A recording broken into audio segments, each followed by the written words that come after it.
என்கிட்ட சொல்ல மாட்டியா? என்ன? அந்த விஷயம் உனக்கு தெரிஞ்ச விஷயம்.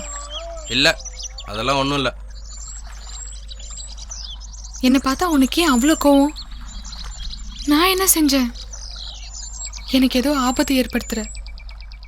என் சலீம் மனசை நீ பாலாக்குற.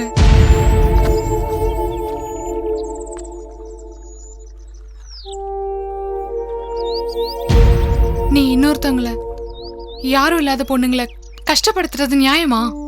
நான் என்ன பண்றது? நீ எதுவும் பண்ணலன்னா சொல்லு. உனக்கு தெரியும். பக்கத்தூர் ரஹீம் பாய் பொண்ணை ரொம்ப நாளாக விரும்புகிறாரு. அப்பா இல்லை, மாமா மட்டும்தான். பேர் மும்தாஜ்.